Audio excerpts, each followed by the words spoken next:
AFC প্রতিনিধির কাছে ২২ মের মধ্যে জাতীয় স্টেডিয়াম পুরো প্রস্তুত করার আশ্বাস দিয়েছে জাতীয় ক্রীড়া পরিষদ। এর আগে ১০ মের মধ্যে শেষ করতে চায় ফ্লাডলাইটের কাজ। ১০ জুন বাংলাদেশ সিঙ্গাপুর ম্যাচ সামনে রেখে রোববার স্টেডিয়াম পরিদর্শন করেছেন এএফসি প্রতিনিধি মিন্দু দর্জি। এদিকে মাঠের সমস্যা সমাধানে ভারত থেকে বিশেষজ্ঞ আনছে ফুটবল ফেডারেশন।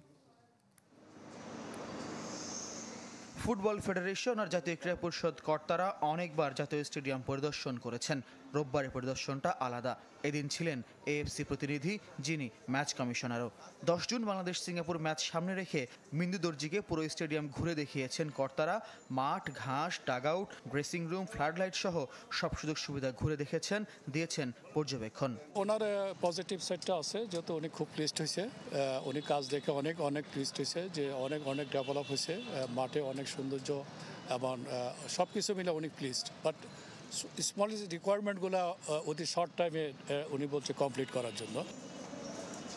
শুধু পর্যবেক্ষণ দিয়ে দায়িত্ব সারেননি এএফসি প্রতিনিধি, বাফুফেও ক্রীড়া পরিষদ কর্তাদের নিয়ে দীর্ঘ সময় বৈঠক করেছেন, জেনেছেন অসমাপ্ত কাজগুলো শেষের সম্ভাব্য সময়। ১০ মের মধ্যে ফ্লাডলাইট আর ২২ মের মধ্যে সব ধরনের কাজ শেষের আশ্বাস মিলেছে।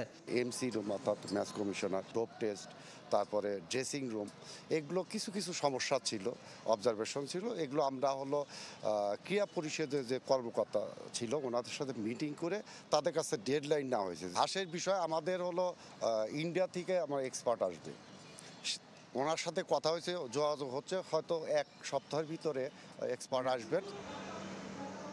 বাংলাদেশ সফরে চট্টগ্রামের এমএ আজিজ স্টেডিয়ামের পরিদর্শন করবেন মিন্দু দর্জি, যেখানে অক্টোবরে হংকংয়ের বিপক্ষে এশিয়ান কাপ বাছাইয়ে হোম ম্যাচ আয়োজনের পরিকল্পনা বাফুফের। এদিকে জাতীয় স্টেডিয়ামের কাজ শেষ হয়ে এলেও জটিলতা থেকেই যাচ্ছে, বিশেষ করে কর্নার কিক নেওয়ার জায়গায় কংক্রিট আর মাঠের সাথে অ্যাথলেটিক্স ট্র্যাকের দূরত্ব কম থাকায় খেলোয়াড়দের ইনজুরি সংখ্যার কোনো সমাধান এখনো হয়নি। ফয়জুল ইসলাম, চ্যানেল 24, ঢাকা।